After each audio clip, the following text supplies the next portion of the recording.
Alright, welcome to another video. In today's video I'm going to be showing you a few tips and tricks you can use to make your N235i with the N55 engine more reliable. So we're mainly going to be talking about the N55 engine, which is in this car. This is the one with the electronic wastegate, and tips and tricks you can use on the car to make the engine last longer and be more reliable. So let's get straight into it. First of all though, if you do enjoy the video, please consider giving the video a thumbs up and also subscribing to the channel down below. I really appreciate it. Alright, so the car I'm going to be talking about today, in my case, is this N235i, but the same applies for many cars with the N55 engine in. Pretty much any car with a 3.5 at the end pretty much has one. So any car like that, same tips will apply because it's still got the same engine in. But in my case, it's in this 235 here. Alright, so without wasting any more time, let's pop the bonnet and take a look in there, and then we can get talking about what you can do to make this more reliable. This is the N55 engine here. It's known for some issues, but if you keep on top of them, like I'll describe in this video and tell you about, it'll be a dream to run and you'll really enjoy it. Alright, I've made loads of videos on the channel about the certain issues this car has. I'll leave a video up in the top right hand corner now if you want to see them. I think it's top 10 issues. I made a video on that. It's quite interesting, so check it out. However, those issues we're not going to be covering today. We're going to be talking about what you can do to make it more reliable. So we're going to start off with the most prone thing with this car. I've talked about it loads, and it's the rod bearing issue. So first off, to remedy that, it's not as simple as just, you know, doing an oil change every 10,000 miles as BMW says. In my opinion, I think that's way too long, and I don't know why BMW suggests that you wait that long to drive the car, because it's a performance car, it's going to be driven well, and I think oil changes should be done way more frequently than that. So in my case, I do my oil every 4,000 miles. That includes a brand new oil filter on top here. This is where the oil filter housing is, and then obviously draining the full oil system and replacing it with fresh 5W30 fully synthetic. Now the reason it's good to change your oil is because obviously what the oil does is it lubricates the entire engine, but over time, as you drive the car, tiny bits of metal are eventually going to break down in the engine. It's just going to happen because you've got a lot of moving parts, friction's happening, and it's just going to eventually cause wear on pretty much any engine, no matter what you have. So by changing the oil regularly, you're basically replacing that for brand new oil in the car, which is obviously going to help massively. And then also when oil gets like really used and really old, in some cases you can see it. I'll put a picture on the screen. You can see like oil gunk, where the oil becomes really thick and used with like all sorts of bad stuff in the car. So that's pretty much the first thing, is just really keeping on top of your oil maintenance and doing it regularly. Especially if you drive the car hard or if the car's tuned, it would definitely be a sign to just get that done regularly. It's not expensive. It costs me less than £80 to do an oil and filter on this car every time, and it's super easy to do. You literally drain it, replace it. Loads of videos online of how to do it. Super simple thing. Now the next thing, I have made a video on this and I see it on Facebook group chats all the time. It's this coolant return hose here, which is very prone to break on these edges here where the plastic becomes brittle. Obviously with the car becoming hot and cold, every single time you start the car and turn it off, the plastic becomes brittle. So I've made a video on this. I'm not going to bore you with it now, but there is a simple remedy to this.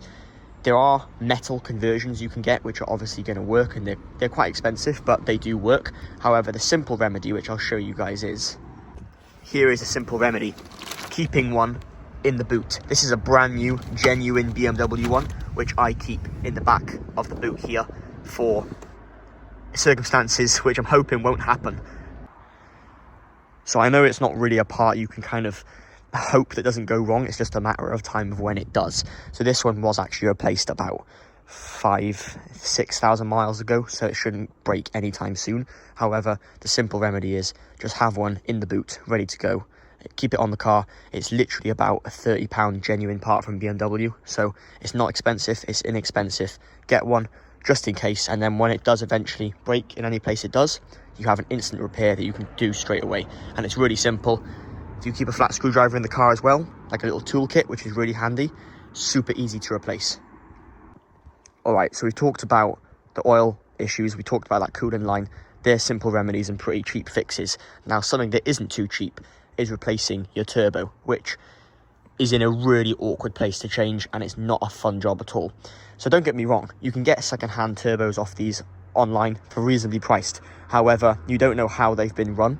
For example, I see a lot of cars on the Facebook group chats with people selling them with pop and bang maps, and I know I've made plenty of videos on the channel of this car having a pop and bang map and stuff like that.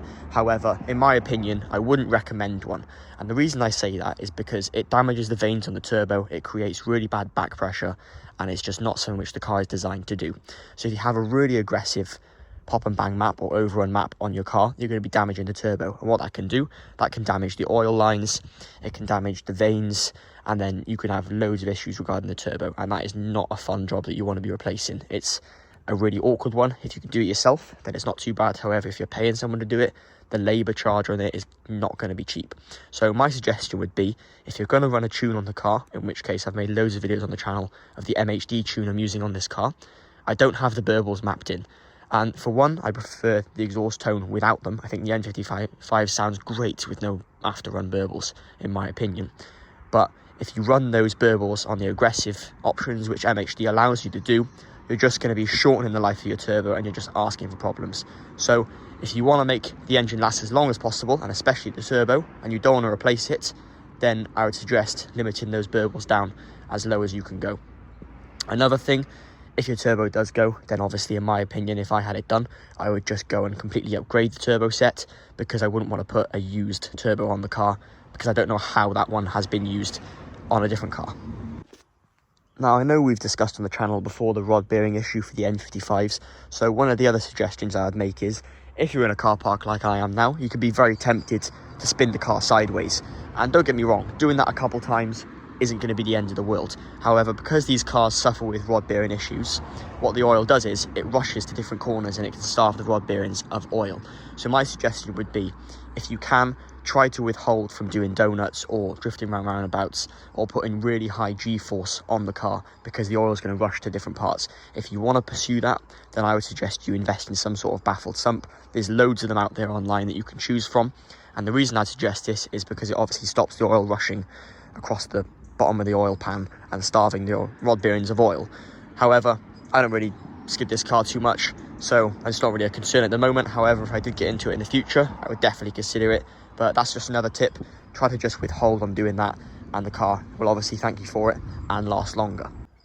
Now, I have loads of people saying, again on the Facebook group chats, about the rocker cover gaskets leaking. If you look down here, it's a bit blurry, but you can't really see. Mine doesn't leak at all. Now, they are more prone to leak on the back. However, I've been underneath this car and behind this car more than you'd ever imagine, fitting parts and doing all sorts to it, and there is not a leak behind it. The car is completely dry, like everywhere I can see. So that's another thing, is just try to limit your oil leaks. If you see oil leaking, which is very prone from all of the top gaskets kind of here, especially on this rocker cover gasket, then obviously invest in the part, a new rocker cover gasket and seal, and just get it replaced, and the car will thank you for it, because it's not leaking oil everywhere, and it'll just look a lot tidier, especially if you come to sell it without any oil leaks. You'll definitely be one up on the buying board of it.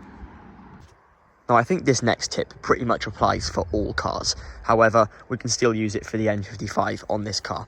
And that is, say this car has just been sat all night and I've just started it up. What I'm not going to go and do is absolutely rag it up this hill. And the reason is because the oil is still cold. And as we know, oil is thicker when it's cooler, and it's way more like liquidy and runnier when it is warm, so it flows much better around the engine and provides better lubrication. So what you don't want to do is go and bash this N55 really hard straight out of the box when it is cold. You want to let it warm up a little bit, especially let the oil get some temperature in it before you start giving the engine a hard time. And obviously what this is going to do is just help the engine out, because it's not putting stress on it. You know, the oil is getting a chance to lubricate everything. It's not cold, so it's flowing better. The engine will just thank you for it in the long run, and it'll definitely last longer in my opinion. The other thing I would do is, the next tip is measuring the oil level. Alright, so if we hop in the car, you'll be able to see on your iDrive here. So let's say I've been for a really long drive.